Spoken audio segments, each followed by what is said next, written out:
Thank you all, and we're about to start the second session, which is titled Social and Cultural Mechanisms, and our first presenter is Terry Clark, who's going to be speaking on scenes and local effects. I briefly review past examples of how context has played an active theoretical role, and then introduce our work on scenes as a new approach which synthesizes some past lessons about how contexts work. Background suggestions: be suspicious of any single explanation.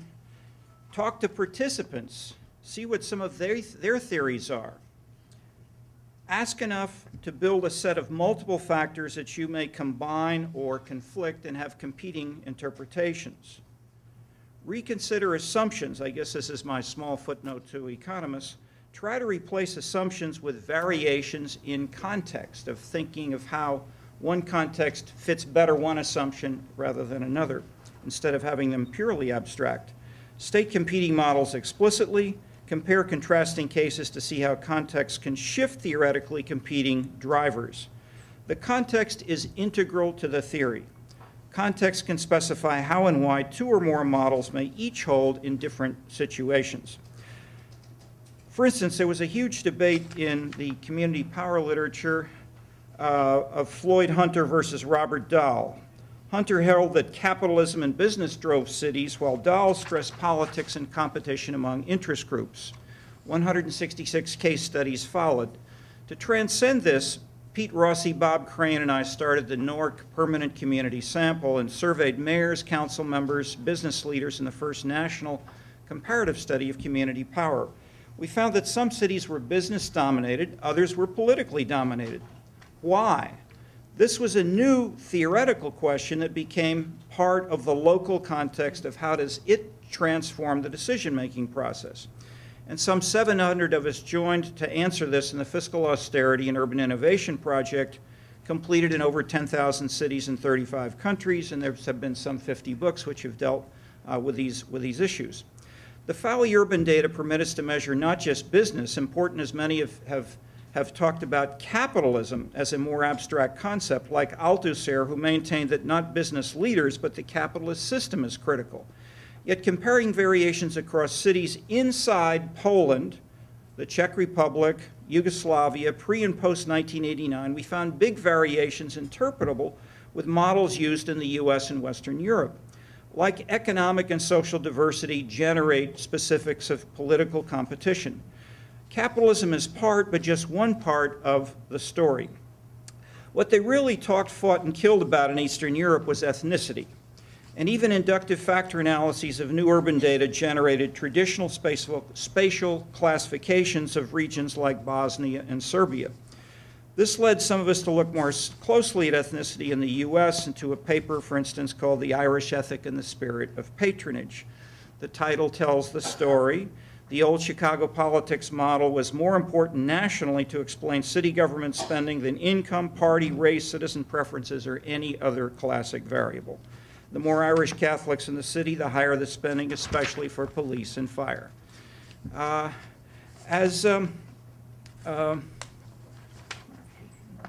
we lost a page here. As societies grow more open, we need more concepts to capture what people do and why. And as people do things in new ways, they look for new places away from the home, the church, and the factory. Enter the scene. 5 dimensions, which I let you read briefly, and I'm trying to pass over as much as I can the formal definitions, and methodology, and to stay with a fairly small number of models and more general points. For the quantitative sources, and what we're trying to do is to retain some of the sensitivity to complexity of ethnographers, but discipline this by comparative methods and quantitative analysis.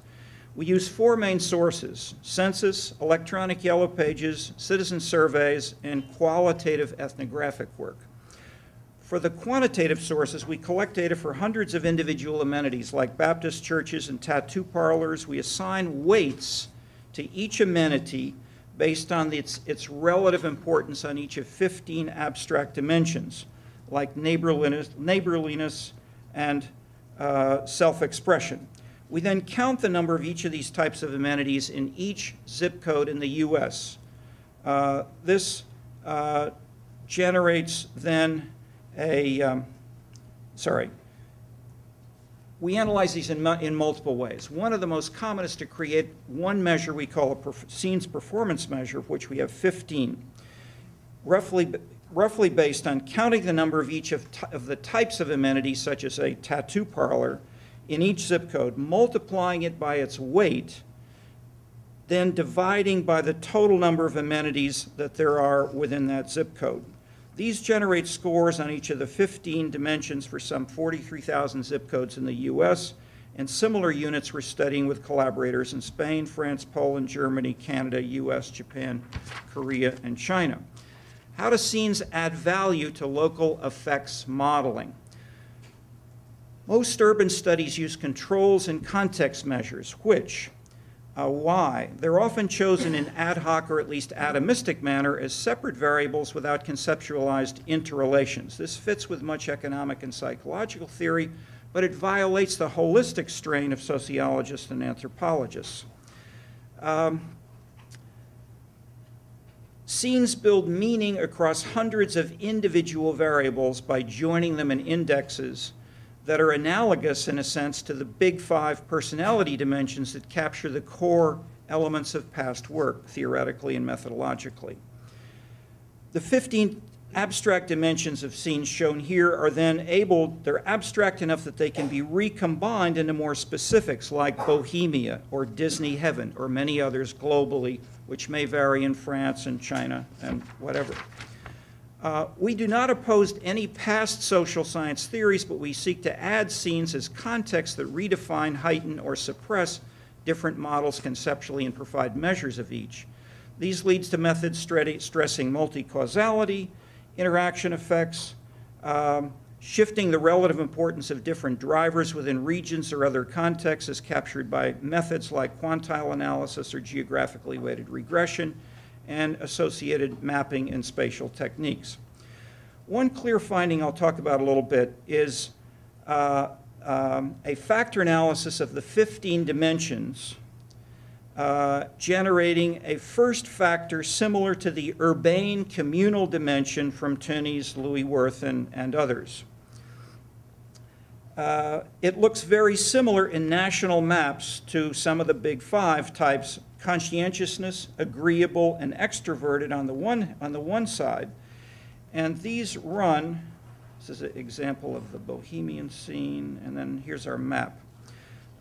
This is a score on the first factor, which runs from the south up to the small Midwestern towns. Conversely, the two coastal areas are very high in terms of the big five on openness, neuroticism, and self-expression. On our measures, this is really the low end of that index. So we notice New England or New York up through parts of New England and California and the like are one extreme. The South and Midwest are very much the opposite. Look at the same. This is okay. If we then look at some components of it, these are 1, 2, 3, 4 of the 15 dimensions only. But again, they map reasonably into a coastal, west, and southern up through the Midwest kind of classification. Fairly simplistic, but broad. If we do the same thing inside Chicago neighborhoods, these look like Rob Sampson's. How about that? From very different data. One clear finding then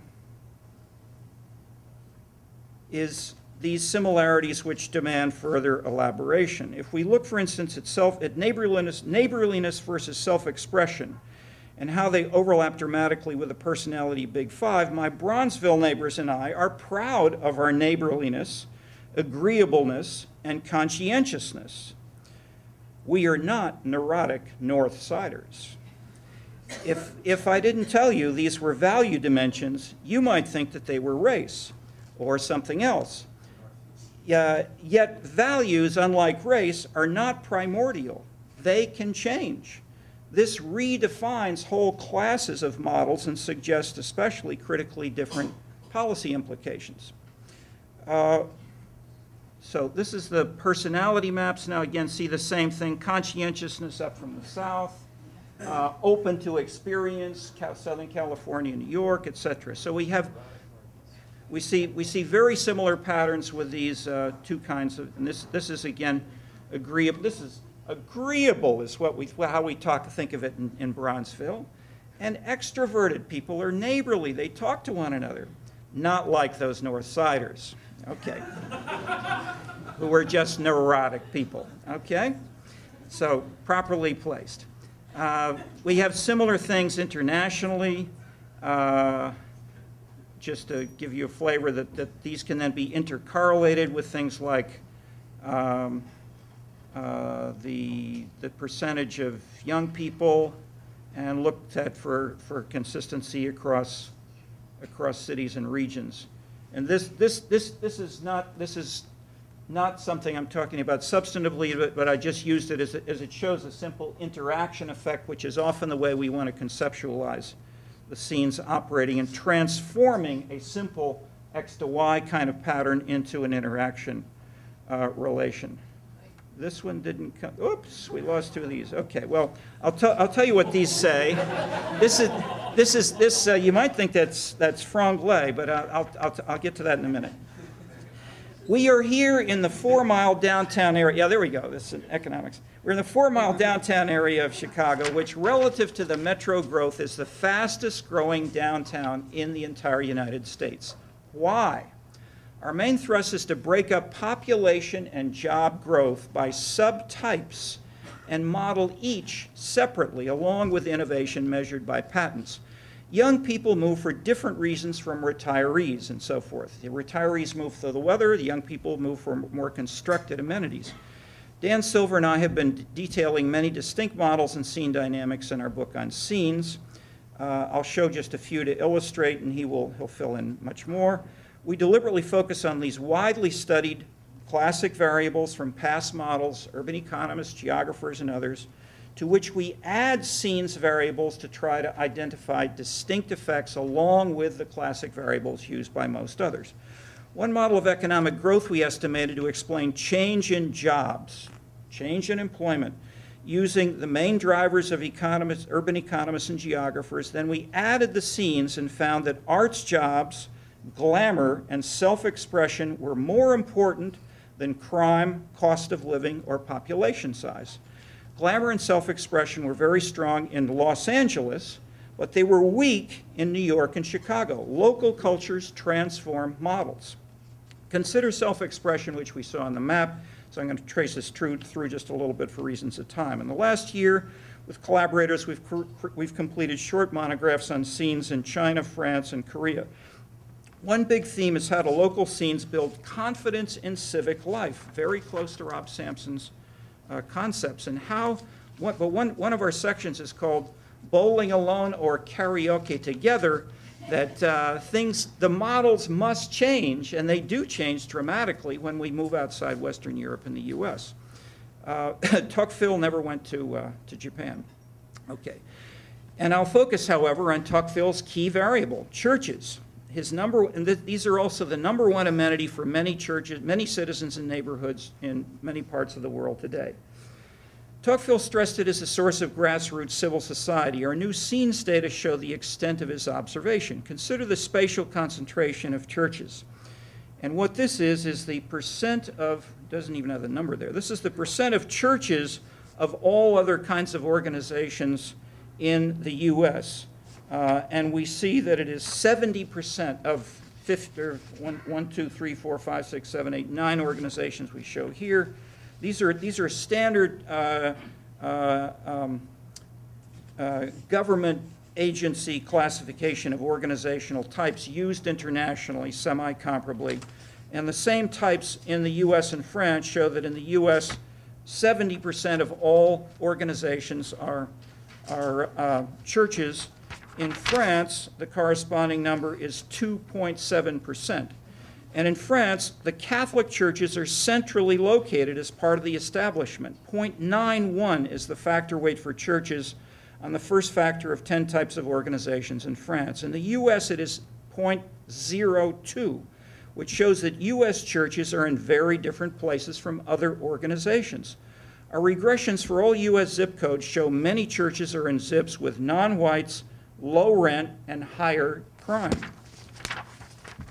What differences might such associational or other activities make for citizens in these societies? Race and primordial ties are often seen as foundations of intractable conflict. Race remains the deepest socio-political cleavage in the US, but how might local scenes transform the dynamics of race?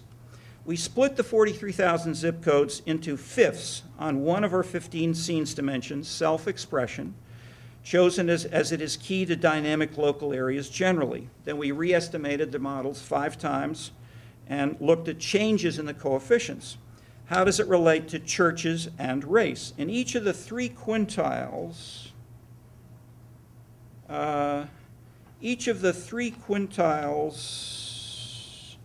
of American zip codes with the least self-expressive scenes, where there are more non-whites, there are typically more churches. However, the relationship weakens in the 4th quintile before falling to insignificance in the 5th quintile, which has the most self-expressive scenes. In these scenes, knowing which place has more or less non-whites tells us nothing about how many churches it has. If we repeat this analysis not using self-expression but traditionalism, we find that the relationship is reversed. Across quintiles of traditionalism, race is strongly associated with churches. In the most traditional zip codes, not significant in the least traditional zip codes. Primordial identity thus becomes a variable. In traditional scenes, religion connects directly with ethnic identity.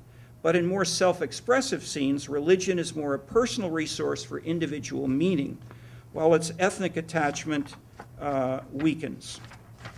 Changes in scenes like self-expression and tradition redefine race and religion. People's race may not change, but scenes can redefine how people think and act as if or how race matters. In Bronzeville, civic groups are adding banners, produce markets, public concerts, and maybe self-expression. I'm working on a number of boards with other people there, and these are visible concerns of people who are dealing with scarce funds. Repeating such quantile analyses with geographically weighted regression shows the impact of race as a driver such that varying race impacts can be mapped across the US by neighborhood, some of the kinds of methods that the geographers in ArcGIS have been very creatively adding to our arsenal. In related analyses, Joseph Yee, Chris Graziel, and Dan Silver have identified the distinctive importance of some critical change agents for racial tolerance, including evangelical churches and martial arts clubs. James Murdoch has shown how these strong church and community scenes, especially in the US South, reduce loneliness, especially for African American men. And part of this is now underway in the last year with Louise Hockley, or several of us who really organized this conference, to try to join people working on local effects and related issues in sociology, political science, parts of, ideally, 20 or so faculty across the university, sharing data, joining concepts, and the like. Still, I leave further details. Here's the overview of chapters of the book. I point out that the very talented senior co-author is Dan Silver. I'm the junior co-author of the book. And I conclude with just a few big policy implications, which you can read, and I'll just point out to you the last one. Think like a movie director, not like a military leader. That's all. Okay.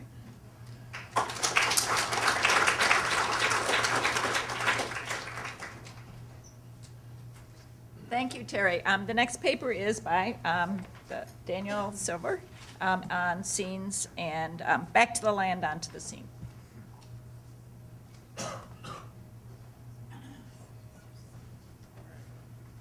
Okay, hi everybody. Good to be here. I'm just going to get right to it because time is short and I have a lot to say. So here we all are. We got, I don't know, about 100 people or so, and we're talking about how to include local area processes in our social science theory and models and so on. And we might just pause for a second and ask ourselves why we would want to do that. I mean, we have a lot of brain power in the room. We could be using it for a lot of different things, and we decided to do it in this way. And I mean, what could be more obvious, simply just more obvious than the fact that your day-to-day local surroundings, contacts, activities, resources strongly influence your behavior, your attitudes, your decisions, your opportunities, your fortunes, and a lot more. And it is, of course, obvious in some sense. And so we might ask ourselves, how could we have ever missed it? What picture of the world could have blocked us, let's say the broad social sciences community, from recognizing and doing full justice to the local in our thinking? And that's what I'm going to be talking about for the most part today. I'll be telling a story about the concept of land, which classically, in many related social science traditions, has been the concept that picks out the ways in which characteristics of local places impact or related to all sorts of other things. And I'll talk briefly, somewhat schematically, about that concept, the land, in the ways it was initially important for people like Adam Smith and David Ricardo, how it sort of more or less dropped out of the picture in Marx, which with big consequences. And then I'll talk about a different tradition in which land never really dropped out, how it got brought back in with people like Max Weber, Alfred Marshall, and Talcott Parsons. And then I'll suggest that this idea of the scene extends and gives a lot more concrete, substantive meaning to what people like Weber, Marshall, and Parsons were onto. Okay, so how we lost place when we lost the concept of land and how we could bring it back in. Okay, so here we go. Part one, back to the land. So factors of production as a kind of social theory. Now, not many sociologists read economists, not only the formal modeling that we heard about earlier, but even the classical economists. And that is actually pretty unfortunate. The classical economists were among the original modern social thinkers, and many of our problems are inheritances from them. Now, I teach at the University of Toronto our Introduction to Classical Social Theory course, and the first book that we read is The Wealth of Nations. And we read that before we get to Marx and Tocqueville. And there's something, I mean, every time I read that book every year, it's a kind of amazing experience in a certain way, because you can't read it without getting the feeling that you're looking at the sociological equivalent of early astronomy, right? Instead of having somebody looking up at the sky and seeing order, where before you would have only seen random movements, instead you have a mind looking out at the social world and you see order, where before you would have thought that there were just individual and personal idiosyncrasies. Now, what Smith does in the book, and this is just the important background here, is he laid the classical foundation for the division of society into three great classes: the landlords, the workers, and the capitalists. And that division was based on a theory of how the proceeds of labor that make up national wealth, and for him that meant the total goods and services produced in a given nation, how that could be divided up. And that wealth can go to profits, wages, or rents, and profits are the proceeds of capital, wages of labor, and rents of land. And those are the three classical factors of production. Hey.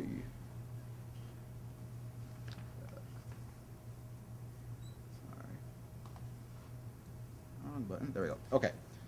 We're still there. So now on that basis, Smith went on to develop a pretty powerful theory, a social theory of a lot of different things, including social conflict, which sociologists should probably pay more attention to, because it would alert us to some problems in our sort of textbook version of him as the sort of godfather of capitalismus. Because in his theory of social conflict, for instance, he argues that the interests of capitalists, are inherently hostile to the overall good of society, while those of the workers are inherently aligned with societies. The problem is that owners know and can act on their interests, while workers do not and cannot.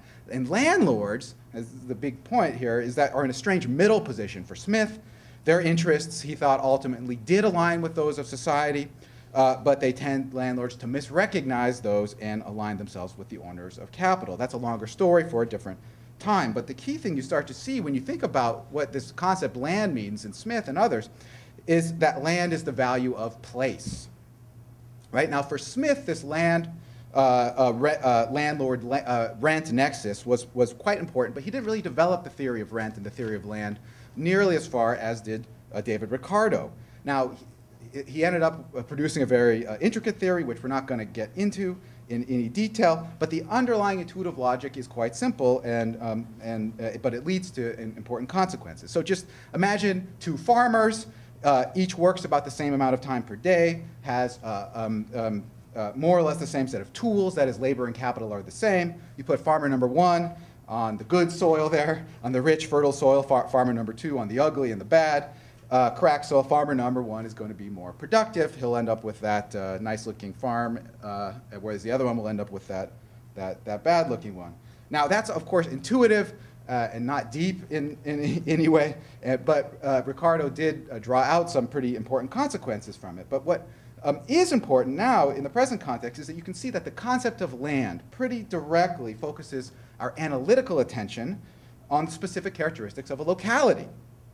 At first, how fertile the soil is, but also air quality, sunlight, qualities like distance and access to markets and suppliers, and so on. So including land in your model as a factor of production in this way naturally leads into having on your radar local area characteristics. So the next part now is called the eclipse of land as the eclipse of distance. Now, I said in my course we start with The Wealth of Nations. Next, after that, we go on to Marx, and we spend a lot of time with Capital. Capital is a book that's impossible to summarize briefly, but even so, one thing that strikes me every time I read Capital, when I read each year, is that land is not in there. It's all about capital versus labor, bourgeois versus proletariat. And that clash, of course, brings about the class struggle that has defined the history of all hitherto existing history. Now, Marx had his reasons, and they're important to recognize, for downplaying land. He had economic and technological reasons. He was sitting there in England and looking around at changes going on around him, and agricultural technology certainly had improved, and that made the physical qualities of the earth seem less like gifts of nature and more like something subject to human technological mastery, capital, that is. And so land scarcity and qualities would seem to matter less as capital improvements continued. He had political reasons. A three-way contest between land, labor, and capital is a lot more complex, and it's harder to sell a social conflict as a sort of mano-y-mano, OK corral showdown between bourgeois and proletariat. So he had political reasons. He also had metaphysical and philosophical reasons. He was, after all, a Hegelian when all things are said and done. And for metaphysical reasons, he needed communism to be a synthesis of opposites. And you can't make a unity out of opposites from three terms, which doesn't work. So there need to be two polarities, one that's everything and one that's nothing. So for all these reasons, land goes away. And what happens?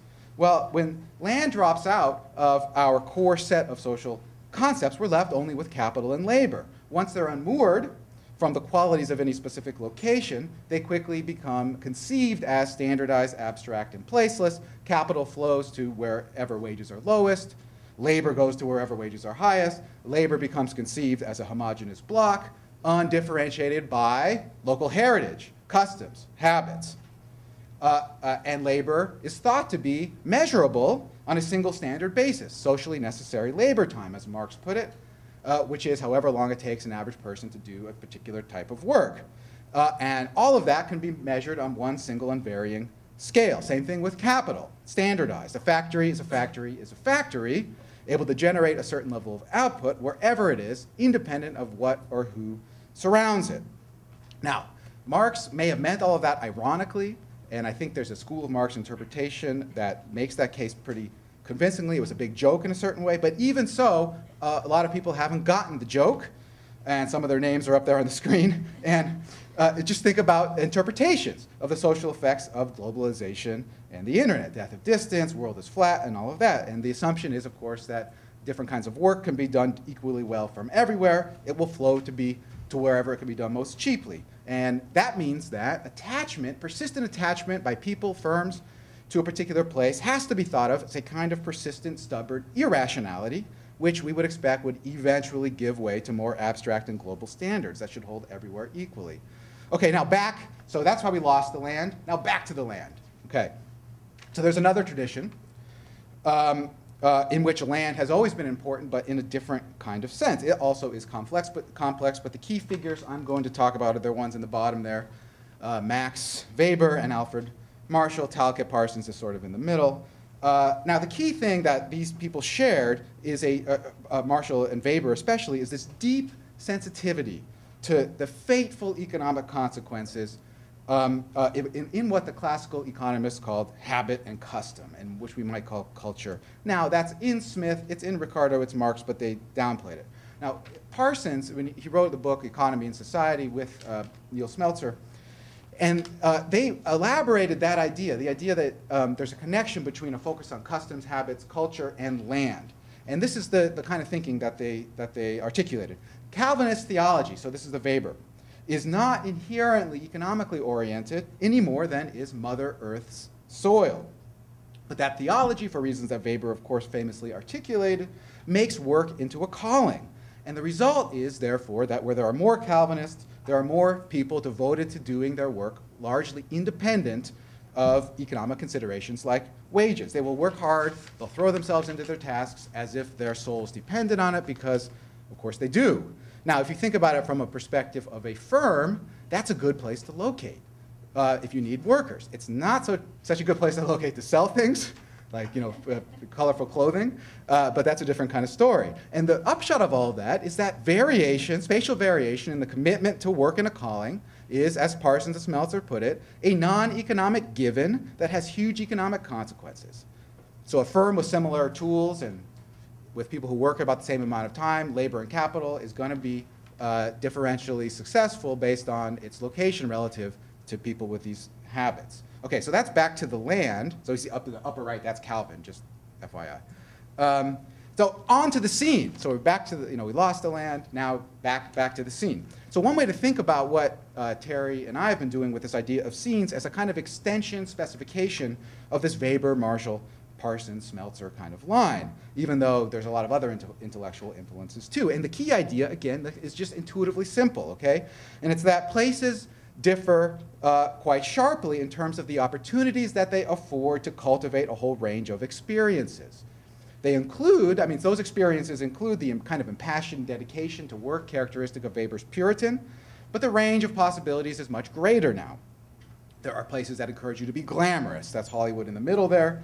To express their uniqueness. That's the upper right is a person in Wicker Park. To break normal standards of appearance.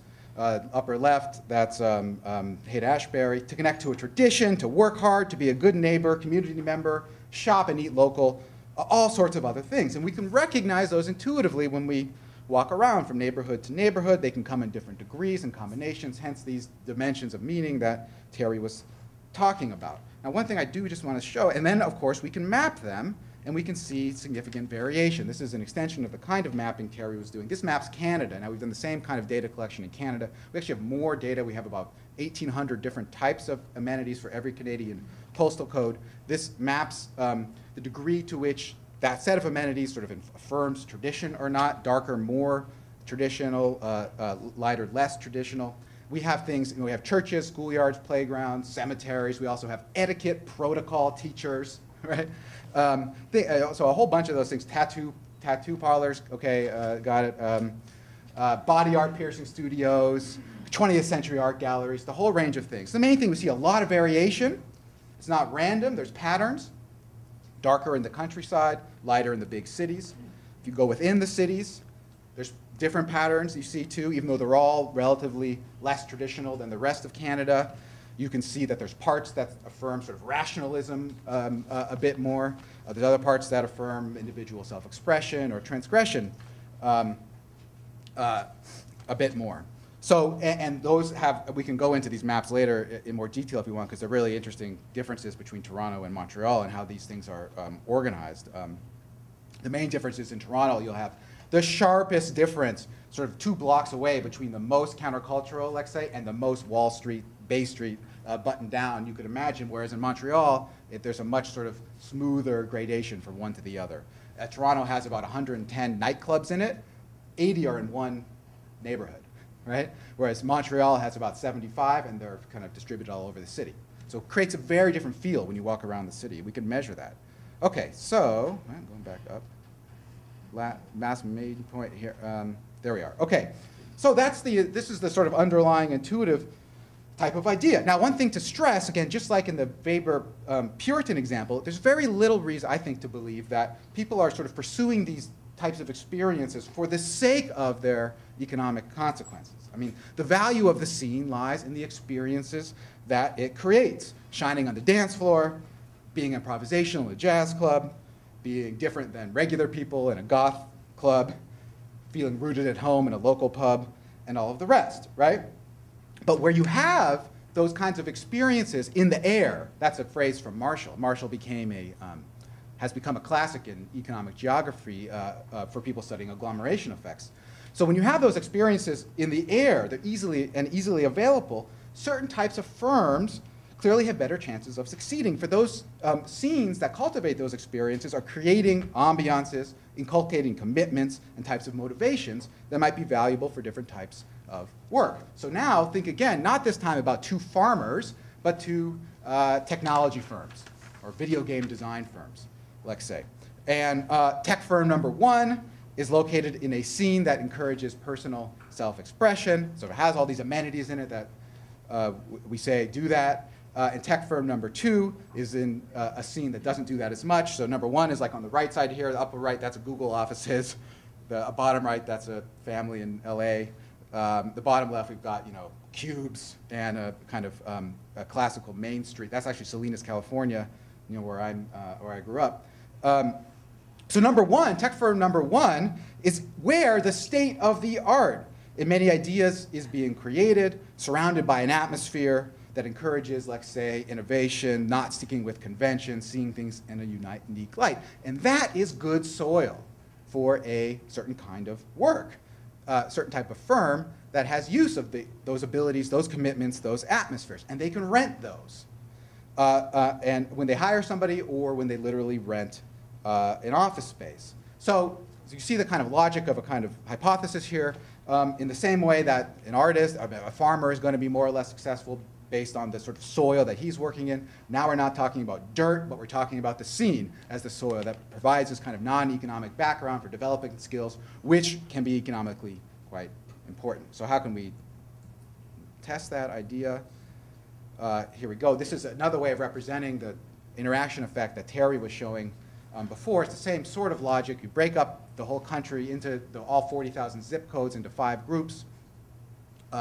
You rank those zip codes according to the degree to which the amenities in the zip code support personal self-expression. You look at technology, industry cluster, concentration across those groups, and you see if it's the case that where you have the tech clusters in a more self-expressive scene, you see robust economic growth relative to tech clusters located where you don't have such a scene that supports self-expression. And you see basically that the hypothesis seems to hold. As you go to the right, those are the higher quintiles. There's where you have the tech clusters in the self-expressive scene, there's more patents, entertainment patents, high-tech patents, there's more job growth. Same thing, same pattern for increases in college graduates, increases in population, increases in postgraduates, not shown here. When you go down to the bottom where you have technology industry clusters, but not in a very self-expressive scene, no growth, sometimes negative growth, okay? There's a lot of other ways we can show these types of relationships. I just want to show this last thing. This is another way of showing what, this is less of an interaction effect, but what all this implies, clearly, is that where you have these kinds of scenes, rents should be higher. There's something valuable going on there. And this just shows that, in fact, yes, rents are really high in the self-expressive scenes and the glamorous scenes, as are a bunch of other things. And I mentioned this all just to note, too, that this is not the case in Canada. It's kind of an interesting question. In fact, so we see all of these indicators, same relationships between economic growth and a self-expressive or a glamorous scene in Canada, more jobs being created, more young people with university degrees are moving there, wages are going up, but rents are not going up in those places. And so it's an interesting question about why that is. I have some ideas about that, which we could talk about later, but that's really sort of where I'm going to leave things. And let me just sort of conclude, hopefully in a sort of pithy way, summarizing what I've been trying to say. And so the main point is that if we want to include local effects in our theories, in our models, going back to the land is a good way to do so, but back to a kind of transformed, kind of culturally infused conception of the land. And to do that, we have to learn to look out at the world around us in a different way, not only as a landscape, but also as a scenescape. So thank you.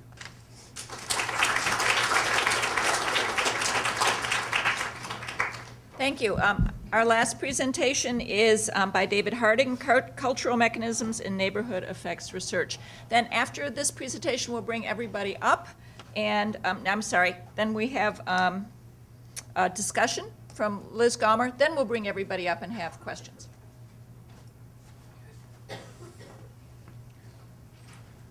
Okay, well, I want to start by thanking the committee that's organizing this conference for inviting me. This is, I think, my third Urban Network conference, and they're always great. That's why I keep coming back. My goal here is relatively modest. What I want to do is just kind of discuss the current state of what I think of as kind of a nascent literature that's a subpart of the neighborhood effects literature, the literature on culture and neighborhood effects, and particularly thinking about cultural things as part of the processes or mechanisms behind neighborhood effects. And so obviously, culture is just one of many mechanisms, a lot of which we heard this morning from Rob, but things like social organization, institutions, environmental hazards, the built environment, the amount of violence, and so on. When I do talk about examples, which given the time I won't have too many, but a lot of this research is about young people and neighborhood effects on young people, so I'll be talking about adolescents, but we should think more broadly than that generically. And the other thing I just focus mainly on sort of theoretical concepts and only touch on methodology a little bit, given that we have a whole panel on methodology later. So just to fix ideas, and since we're in an interdisciplinary context, I'm going to say a little bit about what I mean by cultural mechanisms and neighborhood effects. And then I've kind of loosely divided the theoretical perspectives into two categories. One is those that are kind of explicitly part of this literature, and then others that we can draw from either other parts of the neighborhood effect literature or from other literatures entirely. And this is sort of in the spirit of kind of throwing out some ideas about what we should do next. So the way I view things, and if people disagree, I'd like to hear it, is that kind of what I'm going to call the sort of deviant subculture view of sort of culture in poor neighborhoods is almost of the implicit or dominant view. That term is my own because there was sort of no term for it. And then the cultural heterogeneity perspective, is full disclosure, sort of my challenge to that view. So you should take my preferences with a grain of salt. And then I'll talk about some of the conceptual and methodological challenges we face in going forward, and maybe some things we can do both in the long and the short term. Okay, so what do we mean by neighborhood effects? This is similar to Rob's diagram and similar to one I think Pat's going to use later today. Right? So we have some neighborhood characteristics like their composition or their structural position. And then we want to know how that affects individual outcomes. We observed that something like, say, teenage childbearing is higher in certain types of neighborhoods, poor neighborhoods. And the literature tends to focus on neighborhood poverty or other things that are correlated with that. Or we could talk about health outcomes like heart attack rates or so on. And then what we're trying to do is kind of understand what the process is. And I tend to think about it as a set of causal effects to sort of break down the process into its pieces. So the first part is to think about, what is the cultural context of a poor neighborhood? How do we describe it? How do we think about? How do we theorize it? And so that's the first arrow, and then the second one is what effect does that have on the individuals living there? Right, that's sort of the neighborhood effect in a sense. And then so then how do those proximate things actually translate into outcomes? Obviously, there's a lot of the proximate things we're talking about. We go to the whatever substantive literature we're working on for the outcome to see that connection. So I'm kind of, this is just one definition of mechanism. This is from the Hedstrom and Ilikoski paper that was in Annual Review of Sociology. As the cogs and wheels of the causal process through which the outcome to be explained was brought about. And then, so, we also need to worry about these dotted lines. There's another one, those kind of, in this sort of simple diagram, encode the other possible mechanisms. And a big challenge for the cultural mechanisms folks is sort of differentiating these from other ones that are already in the literature. Okay, so what is this, what I'm characterizing as the dominant account? I'll just call it subculture for short from here forward. So the idea here is that poor neighborhoods are socially and economically isolated. They're an environment where there's blocked opportunities, conventional paths such as work and schooling, and that the combination of those two things leads to a culture that's different from the mainstream. Okay, so kind of a core idea here is that there's social isolation and there's some sort of cultural difference that's showing up. And so often, but not always, this is called an oppositional culture to sort of signal the contrast with quote-unquote mainstream culture, which is also, by the way, not always specified what exactly that means. So youth are socialized into this kind of culture, and then that affects their behavior. And there's some implicit assumptions here. These models tend to think of culture as values, so culture as ends, or not necessarily use the term value, but something else that refers to sort of specifying the ends towards which people should strive. So how much do you value marriage? How much do you value education or work and so on? The assumption tends to be that culture is something that's coherent and cohesive, right? So that all the pieces of the culture fit together. The culture itself doesn't have sort of contradictions within it.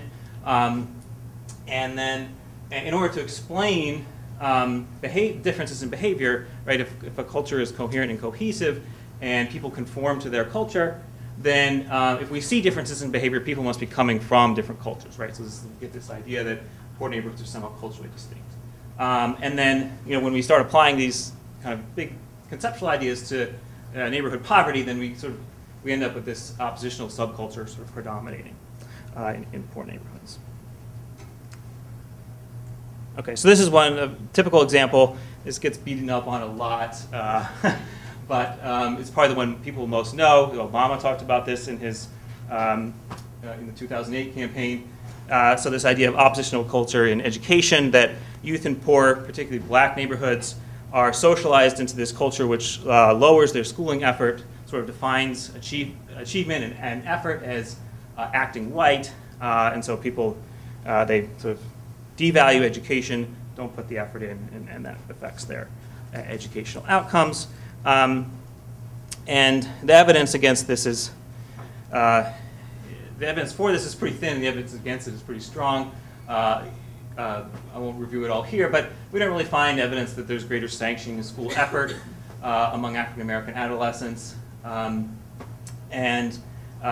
this term acting white is a real term, but when Prudence Carter talked to kids about what that meant, it was more about your tastes for fashion, music, speech patterns, and so on, rather than okay. This is one example. The paper talks about some others. Other examples are Elijah Anderson's Baby Game explanation of teenage pregnancy in poor neighborhoods.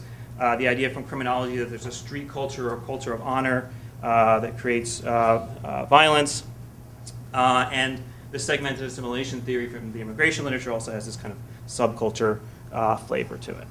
Okay, I'm sure we could think of some more examples. Okay, so what's the alternative? You can tell I don't like this theory very much.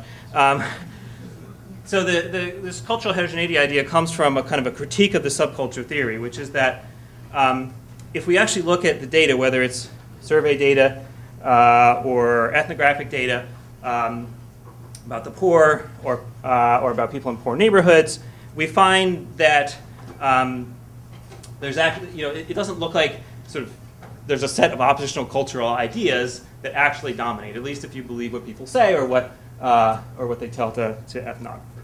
Okay, so it's hard to think of sort of conforming to subcultures driving behavior in an environment where there's lots of different subcultures, lots of heterogeneity in the neighborhood. Okay, so we kind of need a new way of thinking about what culture is, and so what I do is kind of draw on what we would, I put in quotes, new cultural sociology. So this is people who do cultural sociology won't find this new. That's why it's in quotes. But For folks who work on poverty, we tend not to think about culture in this way. So this is a DiMaggio. From DiMaggio, culture is fragmented. It's composed of disparate bits of information and schematic structures that organize that information. You think of culture as a repertoire or toolkit. So people have a sort of set of cultural models that they can deploy. And we use a different set of concepts. So rather than values, we use frames or scripts or narratives. Okay, so this is kind of a, for lack of a better term, kind of a cognitive view of culture. And so I'm brushing by a lot of theoretical ideas quickly, but we can certainly return to them in the discussion. So what does this do for us if we're trying to understand the culture of poor neighborhoods? So this allows there to be kind of low levels of cultural coherence. So there can be lots of different ideas, cultural models, cultural beliefs present in the cultural environment without there having to be sort of a separate subculture. And that sort of matches the ethnographic description that there's these competing and conflicting cultural models. And then you can get behavioral variation without having to say that the people who are behaving differently come from a different subculture.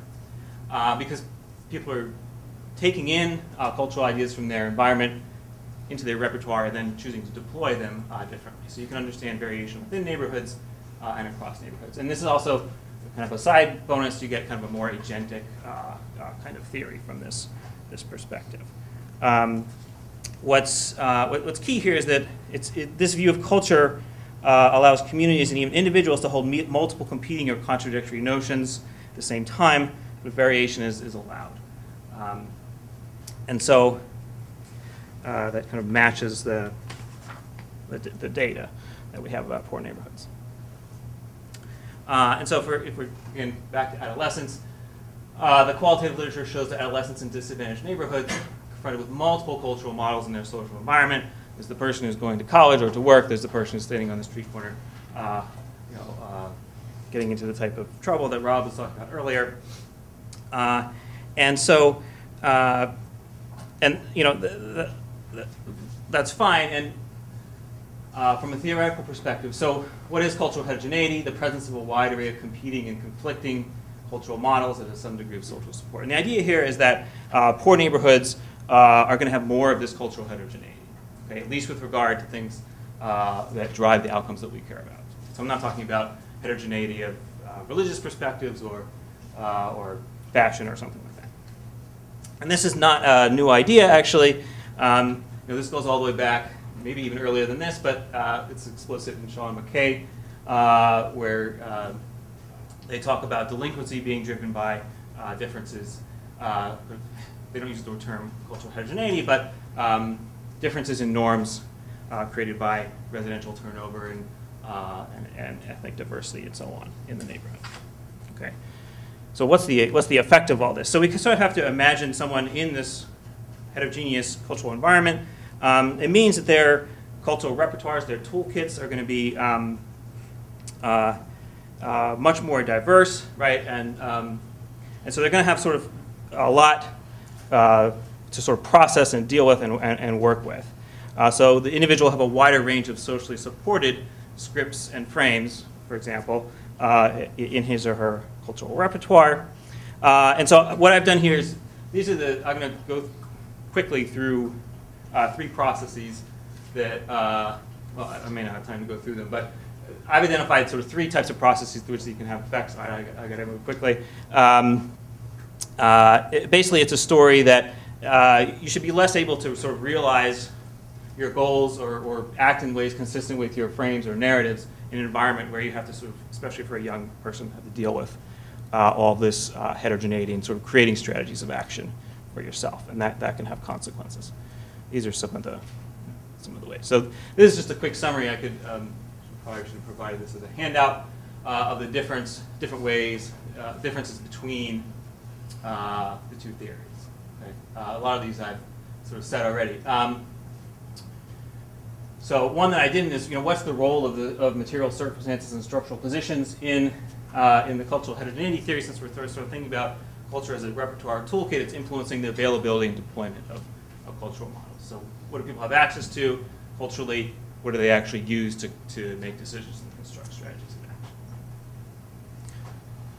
Okay. All right, so that shouldn't be the whole story about culture in poor neighborhoods, and it's not. So what are some other ideas that might be useful? I kind of went back and forth on how I should fit these ideas, this first set of ideas here. Obviously, these are ideas from the neighborhood effects literature. They're not normally thought about as cultural. It's nice to see Rob talking about collective efficacy as something cultural now. But they're sort of examples of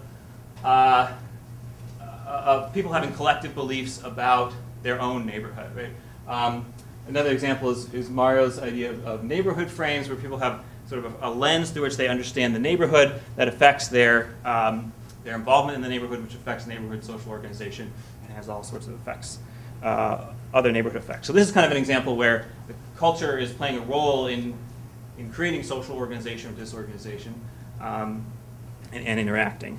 Okay, so this is sort of in the neighborhood effects literature, but not necessarily thought of in the way I've been categorizing things. Another idea, so if we talk about collective beliefs about one's own neighborhood, there are collective beliefs about external institutions.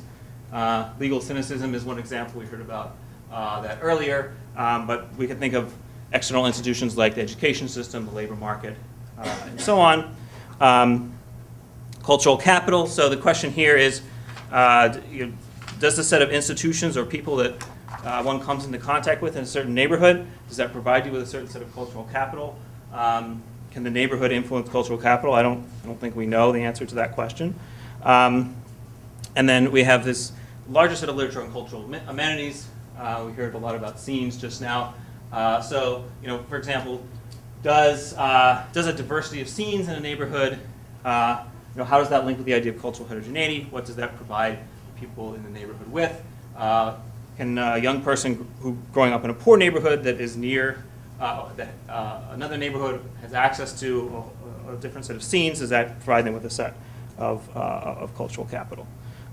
These are all connections that we haven't really made as yet. Okay. So there's a lot of challenges here. One of them is, as I said, the interrelationships among the cultural concepts. So what's the relationship between cultural heterogeneity and cultural capital, external versus internal perspectives on culture? Another one is distinguishing our concepts from similar ones in other fields or other disciplines. So an example would be, institutions are kind of a part of the neighborhood effects story. If we're measuring scenes by businesses and organizations, how does that relate to the idea of institutions? And then, the example from another discipline, there are some psychologists in the room. I'm sure they're wondering, what's the difference between a frame and an attitude? Something we should think about as well.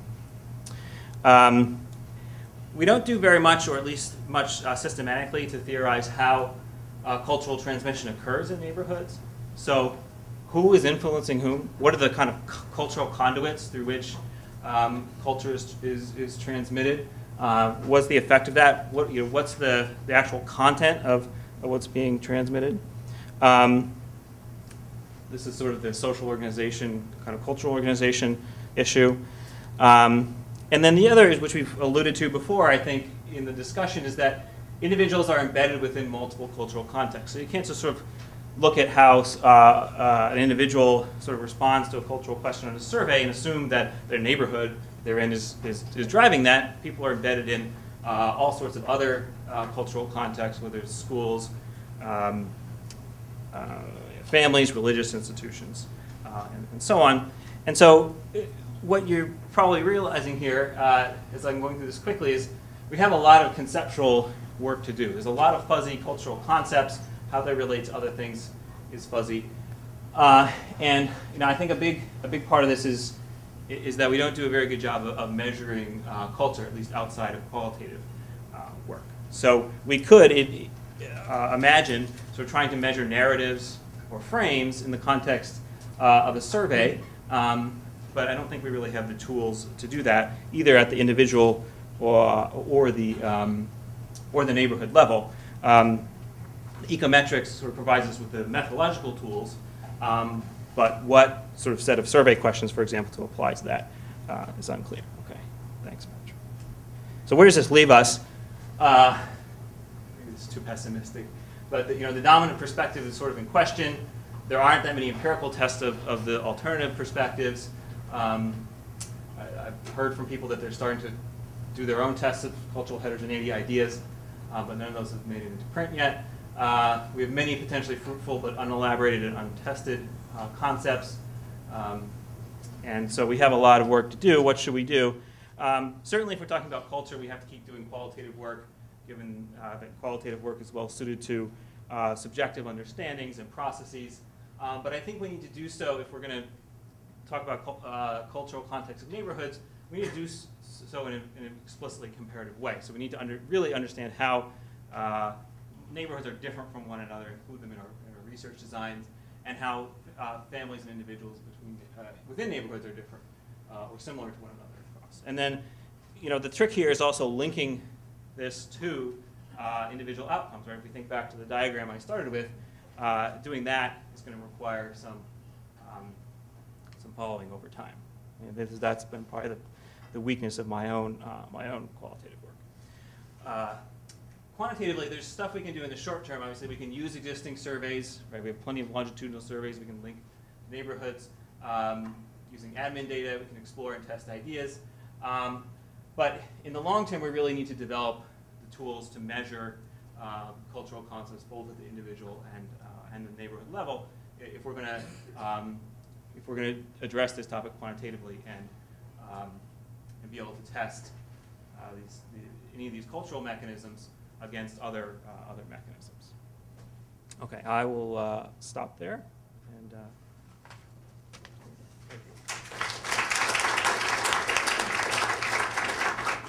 Thank you. Our discussant for this session is Liz Gommer.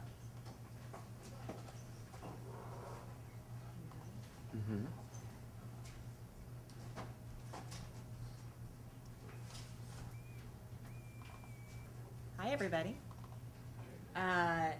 So let me start. Thank you very much. I should say that I only have 10 minutes, so as challenging as this has been for everyone who's come before, although I am only a discussant, I'm going to try to actually hold it to my 10 minutes. So please be aggressive with timekeeping. So let me start with a little bit of a disclaimer that goes with my disclaimer here, which is that although I have the University of Chicago up there as a co-affiliation, you'll see in the program that I'm really a policy person. So in this sort of vein of transdisciplinary sharing, I may be the only policy person actually here today. So that's both exciting and daunting.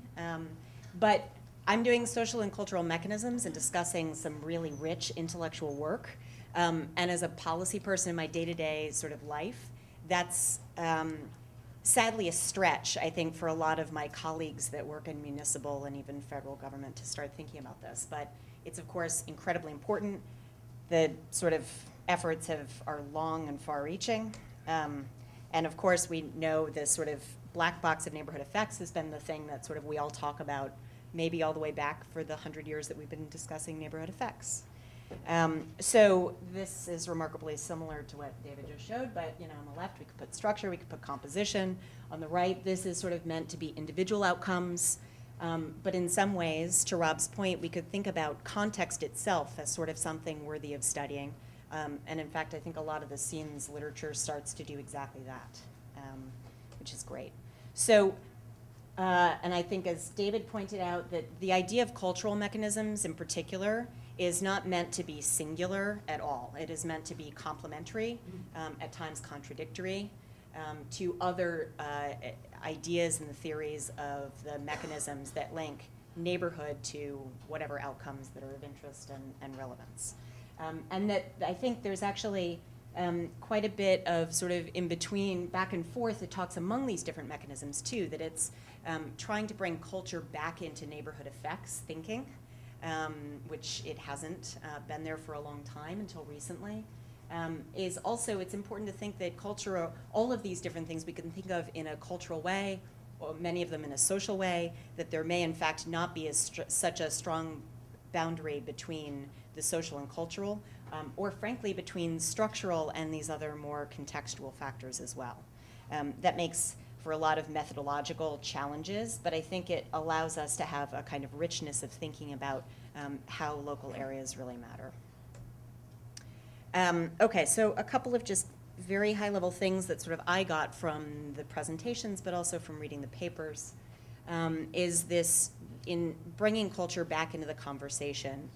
First and foremost, there has been a real turn away from, I think, what previous cultural mechanism thinking has been, which is culture as a set of coherent values. And I think David articulated this very, very well. And certainly away from this entire culture of poverty idea that I think really is what has set thinking about culture and neighborhood back as far as we now are. And it's really exciting to see sort of new theories and new levels of engagement and really interesting and great work like we've heard about today. So the turn away from culture of poverty thinking and that kind of singularity and coherence that is passively and sort of holistically consumed by residents or whomever it's directed towards is now being replaced with sort of this idea of richness and complexity, that we have in fact culture as something that is not a culture at all. It is in fact not something that an individual or a group has, but rather that individuals or groups are embedded within a context that itself can be somewhat contradictory or overlapping or diametrically defined depending on what your own individual perspective is on it. And we see this in the scenes sort of approach in general as well, that there are multiple dimensions that we can think of, that we can aggregate out of amenities, and that those multiple dimensions themselves may or may not actually fit very neatly together. So we see this sort of two ways, the two projects that we just heard about across the three papers, sort of pointing to this idea of complexity and things that are, of course, not singular or coherent.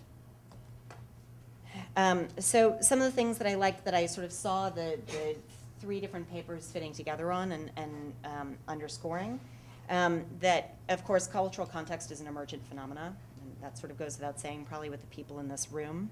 One of the things that I particularly liked about this was that it didn't assume that neighborhood, residential neighborhood at least, was the end-all be-all of the sort of area of importance. So the idea that not only are we embedded within different contexts, including ones that are not necessarily grounded in the local at all, so we can think about the national media as a sort of cultural context that we're embedded in, but also that we have multiple neighborhoods that we inhabit and a variable kind of life space that is part of our daily round and the actual use value of the geography. So that's, I think, a really important takeaway.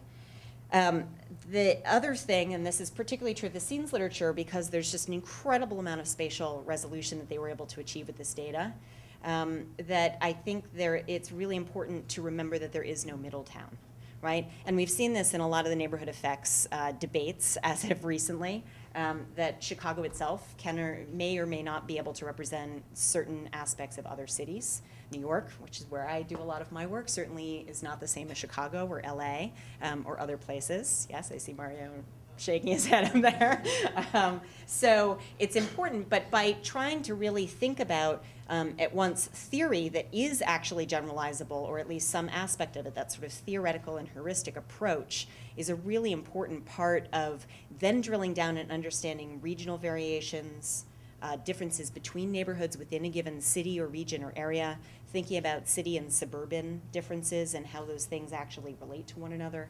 And I think a lot of this work actually allows for that multiplicity of experience, not just for individuals who maybe have cultural heterogeneity within their own neighborhood as well as the multiple neighborhoods they inhabit, but then also for one place to the next, that the actual meaning of the model and the variables can invert or change depending on that context itself. So one of the things, and there was some talk first thing this morning about how theory and methods really shouldn't be thought of as siloed separate things. And I think one of the really nice things about this panel has been that we have sort of a theoretical and fairly grounded in ethnographic and qualitative thinking, way of thinking about cultural heterogeneity. But then we also have this sort of second set of papers that are using massive amounts of administrative data and secondary data on amenities to be able to try to quantify this idea of culture and place. And that's fairly novel, and I think there are things to be learned from either one. So I think of cultural context as inherently thick. I think many of us do. We think about it as a qualitative enterprise, and that sort of is the natural mode that we would want to study it with. But here we have this opportunity to think about how we can do it quantitatively. And the scenes approach, I think, starts to do that. So taking multiple sources of data, not only survey data, but really rich administrative data, things like scraping data from the yellow pages and other sources that we don't typically think of for social science research, and using that to actually try to see the forest from the trees. I think that's a novel approach. I think it's one that we're probably all will increasingly do now that we have the kind of computing power that we have access to, and it's terrific. For this reason, the sort of scenes and thinking about amenities as a marker of cultural context also gives us the opportunity to think about a given neighborhood's context as both the product, sort of cause and effect of both local residents, but also non-residents, right? So in thinking about amenities research, particularly, not every Starbucks in a given neighborhood is only frequented by people who live there. It is actually produced by a much broader set of market forces, capitalist functions, and ultimately it is consumed by people that may or may not actually be part of that local context. And yet, the amenities in a given area are part of the cultural context that area residents, regardless of whether they're direct consumers or not, are actually influenced by. And I think that's an interesting takeaway from this work. To David's point that I think that scenes may be at least an opportunity to start thinking about how cultural transmission occurs, in this idea that secondary people are actually exposed to something that is not necessarily generated entirely within the chicken and egg of the neighborhood. And that, of course, different amenities may help to actually be the form of social support that help to increase the likelihood that one repertoire versus another will be utilized. I'm out of time, I know. So just a couple of things that I think with the good also comes challenges that are really important that will help us to refine our thinking moving forward. A lot of neighborhood effects research is grounded in the study of poor neighborhoods and how living in concentrated poverty can affect the life chances of poor individuals.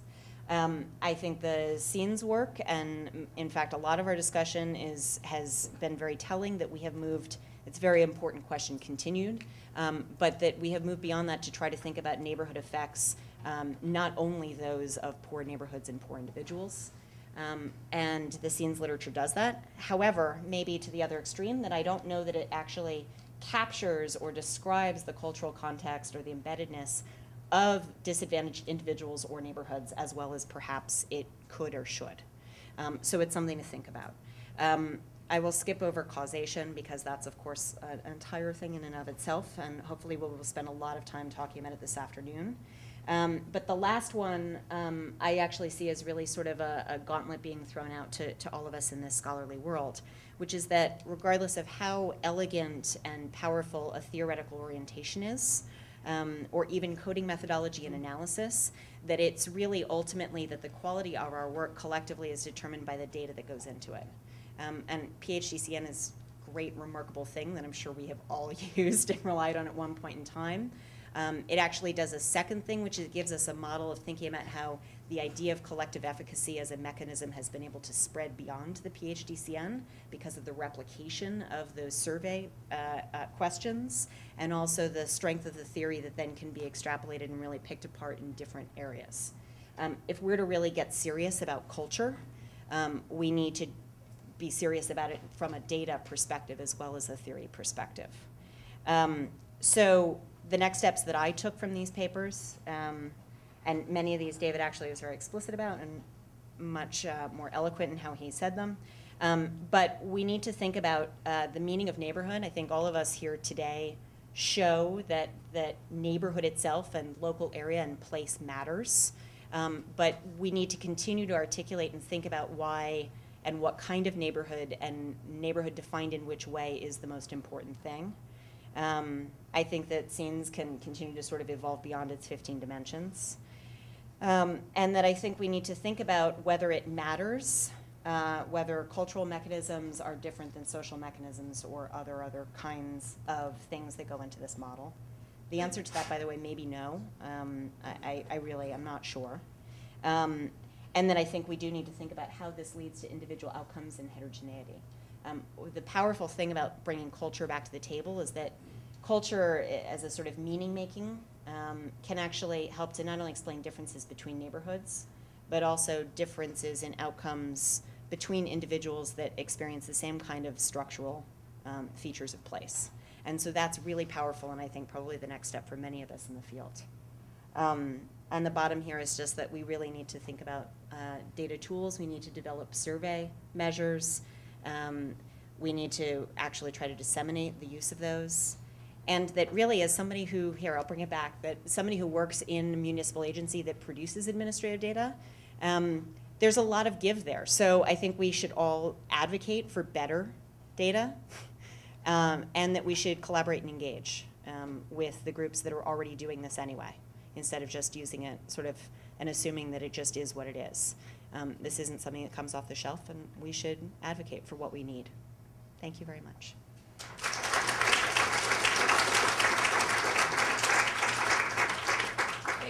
Could the presenters come up, please, and we'll start with questions. Kristen, go ahead. Hi. So this may actually be a premature question. It may be applicable to all the speakers, moderators this afternoon as well. But this is a wonderful language for something to sit out of the side of writers learning about the language. That's great. But I was wondering if anyone wanted to speak a little bit about, more about genetics and biology. Not so genetics. I mean, it relates to causality to some degree, but much more about the really exciting work about how neighborhoods and social contexts can change neurobiology, how sensitivity to environment may be, related to certain biomarkers, and not just would this help us understand the mediational pathways, but would thinking about that change your theories at all, like change how you think about the world. So I don't know, very vague, I don't know. Really nice to start with an easy question. Anybody want to address that at all? And if if there's anybody else who wants to address it, this is a big conversation. Yeah, I would call or just mention we have a collective project, and with Louise Hawkley and Linda Waite in particular we've been merging data explicitly to include data with biomarkers along with cultural data, along with poverty, along with crime, precisely to try to address the question that you posed. So we don't have lots of precise answers, but we completely agree with it. If maybe Linda or Louise want to mention some of the specific. Well, surveys. a couple things that I could say is that a number of large-scale national surveys have recently collected genetic material and are doing assays, genotyping. The National Social Life, Health and Aging Project, NCHAP, collected genetic material. We haven't genotyped anything yet. The Health and Retirement Study has genetic genotyped data for all of their respondents, and that's 20,000 people who have been followed for more than 20 years. A number of others, Ad Health, the study of adolescent health has genetic information. So that's becoming available and is starting to find its way. Ideas about the gene environment and importance of gene environment interactions is starting to find its way into theories in sociology, but I think sociology is way behind psychology in this. But this is something that's just starting. Some surveys are now, as Terry pointed out, collecting biological and physiological and functional measures. So we can start doing things on disease processes, on stress reactivity, which of course would be very important in any study of the social context, and especially the relationship between vulnerability to various kinds of environmental effects like stress exposure to infection, or needs us as well as it needs, as much as it needs biologists and geneticists. Louise, do you want to say something? And then Rob? Well, just to reinforce, as you know, Louder if you can. the genetic part is another context. Oh, sure. Or I could walk around with that. Oh, okay. The camera can't hear. Okay, so I think you should turn the mic. Okay. But I also, not just but just really the idea that when the biology, the neurobiology changes things in the way you don't act as rational decision makers anymore. And I sort of think that comes into play to some degree in terms of kind of the coherence or the consistency of neighborhoods, how people end up kind of in the same place over time, or how they develop schemas about how they relate to their environments more broadly. So I think it's just a really great, really interesting. Yeah, I'd say from our scene standpoint, our goal is to incorporate the emotions, the affect, the experience, not just purely cognitive models. However, in the same sense that Freud tried to systematically and rationally build a model of the id, and the unconscious, we're trying to build coherent models, but we definitely want to include the underpinnings and biomarkers, et cetera, and more generally to incorporate the emotions as well as the more cognitive elements within the social sciences in a more coherent way than we have today. Rob? Oh, sure. This is non-biology, but just a couple comments and questions on both papers. Fascinating session. On the first, just a comment or curiosity that some of the literature on consumption and advertisers and data mining on patterns, I was reminded of that, where you can get really highly refined maps and typologies, really, of characteristics. I don't know if you've looked into that literature at all, and some of them I think would probably correspond to some of yours, and it does show what you can get out of these high resolution types of data sets. One question I had, I was just curious that in a sense, to me, scene is something that can be taken down. It's not fixed, right? And so I really love the map of the Big Five. I was glad to see that the Northeast is highly neurotic. Absolutely true. I mean, there it was, you know, it's just, that verified everything for me. But I don't know how many psychologists here, but the idea of the Big Five is that those are stable traits, right? So I'm just curious, theoretically, how does personality and, you know, the fact that this is neurotic or not, how does that fit with the scene? I didn't quite get that, because that seems to me to be a different construct altogether. And secondly, I do think, and Liz brought this up, the causality question should be addressed, right? So Ed Glazer has criticized Richard Florida's work on the issue you had talked about in terms of what's attracting what, right? I mean, Glazer, of course, is arguing that you have certain human capital skills and so forth that are attracting industries, which then, in turn, the high education human capital folks want, not necessarily Starbucks, but you know, they want scenes, they want bars and good cocktails and all that kind of thing. So, you know, I'm a little worried about that causality bit. So that's just two questions and a comment. And then for David, I've always liked the cultural heterogeneity bit when you first started to do that. I think it's very useful. My only question is, it's sort of at what level do you stop? And what I mean by that is you said it provides sort of a low level, I think that's what you said, low level attention to cultural differences. But if it gets too low, then in a sense you're talking about an individual, right? And so culture, well, maybe you think differently, but culture, to me, it seems like the power of culture is that it's intersubjective, right?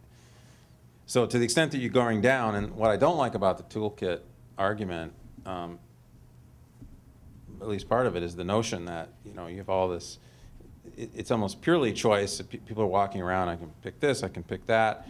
And to that extent, it's almost like you have different tastes and so forth. And to me, at least some versions of the toolkit literature, it seems like then that's much more of an individual kind of appropriation. It's not telling us about the deep cultural structures between or intersubjective that actually have power. And there's been pushback, as you know, against that move. People like Steve Vasey and others are saying, well, are you really giving up on the idea that culture has the power to motivate? I mean, is that really, how far down do we want to go? I mean, I think that's problematic, and I think that some of the evidence suggests that there are, I mean, I don't know what you want to call it, but norms. You know, we're not talking about a sort of straw man Parsonian end values, which is typically used as the critique, but the concept of a norm that exists in whether it's public spaces or in organizations seems to me to be more stable and has more potential power as a social construct than the toolkit. So I guess my question would be sort of what's the value added of the two? I mean, I'm not asking you to, you know, defend Swidler against all this, but I mean, but it does seem, and I don't think the cultural heterogeneity is it's not totally linked to that, but I do think once you go down too far, then you've sort of given up a lot on the power of a norm, and I'll just leave it at that. So, Sure. Use the mic. oh, yeah, sure. A couple of quick things first. So question number one, sort of how stable are these types of things? I think one of the messages is sort of like what you were saying, is that they're in a way more stable than you might think. I mean, that these aesthetic characteristics of a place, we think of them as sort of coming and going, but I mean, just think intuitively for a second. Haight-Ashbury is Haight-Ashbury, right? And it's been that way for a long time. In Toronto, Queen West has a certain kind of vibe, and it's a character. It's changed. There's more Starbucks, more chain stores there, but nevertheless, it's there, sort of, you know, in the furniture of the city in a way. So that's number one. Now, you know, how do we show that? How do we see that? You know, I mean, Chris there may be able to say a bit more about this, but you know, we tried to look at. We have a bit of overtime data. We don't have so much, but they collect the census business data every year in the U.S. I think twice a year in Canada. So we have that for about 12 years, and we saw very little actual overtime variation. And, you know, some stuff at the edges here and there, but not much. So they're part of, you know, the world. That's so, and they change in, you know, slow ways sometimes, fast ways other times. So that's number one. And then on the causality, chicken egg thing, maybe Terry can say a bit more, but we've been doing some stuff on that with those same kinds of overtime data. And the answer in the end is sort of both. You know, sometimes we've been doing it with artists and jobs. So is it the artists going to the jobs or the jobs going to the artists? And certain or both, right? Sometimes one or both. Sometimes one precedes the other. Sometimes one precedes the other. Sometimes both are happening at the same time. But you can kind of map where you have one or the other, and when and why you have one and not the other. That's the next big question. We're not quite there yet. But Harry could say something more. I don't know about that. Okay. Yeah, good. There are two or three interrelated kinds of themes. Thanks, Rob. And you're relating to stability and overtime change is certainly excellent, as David also stressed the importance of looking at explicitly. The economist method are the classics here, but rather than trying to get into identifiers and so forth, we tried where possible to use overtime data. That's the simplest and easiest. And what we've especially focused on somehow. Maybe 8-10 years ago, Mario Small and I and about 2 other people in the world found what's called BizZip. And I'm sort of mentioning this because this is a very valuable set of data for all kinds of local area effects and other things. And almost no one knows about it or is using it. It's not published. You don't read reports of it. You've got to drill down within the unpublished files of the U.S. Census of business. And you can find there the number of human rights organizations, of environmental organizations, of political organizations in every zip code in the United States for every year for about 20 to 30 years. So with this, we built. Could we just add one small thing? Go ahead. I mean, so we got the same thing in Canada too, and I think that I was maybe one of the first people to ever ask for it there because they gave it to me in ways that violated, I think, their own rules. But nobody had ever asked for it, you know, so they didn't know that they were doing it. Anyway, okay. And in many other countries of the world, the same thing is true. I mean, we're digging out these things which are down there, but no one has asked before. So point one, point two. We're then doing things like cross-lagged regression, where we have measures of the number of artists, and as Dan pointed out, the number of jobs over year by year by year by year, and you can see which is increasing first and which is a driver of the other. In that process, we're finding that is. The best work on this was really done by econometricians about 30 years ago, urban economists and econometricians. Then it dropped out, and almost no one has done work on this that I've seen for a long time. But what we're trying to do now is to look at not just most of the econometric work was national. You take all the counties in the U.S. and then you look at this. But what they didn't generally look at why in some counties are culture and arts more important, like LA, where in others it's very weak. More the case for Chicago, for instance. Although so this is how newer geographic techniques like geographically weighted regression could potentially point to different models in different local areas. So that's the direction that we're trying to push in. Similarly, when I mentioned the permanent community sample at NORC, this was founded by really the idea of combining data from surveys of individuals with the context, the sampling points that NORC used, which have then continued over time. So we have a permanent community sample, a resampling with all the NORC surveys of the context of everybody in Waukegan, Illinois, and so forth, with a national sample of cities. That was really the beginning of a lot of this kind of thinking and this, the NORC inspiration. I'd also add briefly, okay, so Florida, Glaser, and Lloyd, sort of the dynamics of economic growth and gentrification and the interpenetration of culture with economic growth. I mean, Florida and Lloyd had a strong argument from Richard Lloyd book on Wicker Park, which is not only, which was a generally poor area, became an artist area, and now it's become highly gentrified with still a bohemian reputation, but the artists can no longer afford to live there. So it's a classic story of artists coming in and moving out. So at least that's one story of culture and so the point of that story would be, in this kind of model, the scene of bohemia should drive the change only in the middle period. That is, in the first period, people may be fighting against it, but later on the artists may move out. We've tried to generalize that and see how well does this hold, for instance, in Japan and Korea and China. The answer, I mean, the striking answer, Florida and I were there advising the mayor of Seoul on these issues, and the striking thing we found in talking with them was there's no bohemia in Korea. We asked about, how about gays? There was a famous TV announcer who came out 5 years ago. He got fired. He couldn't get a job for 2 years. He committed suicide, and it's considered a national difficult case. Gays. Okay, so gays were the hot issue that Florida introduced. Both Ed Glaser and I got his data.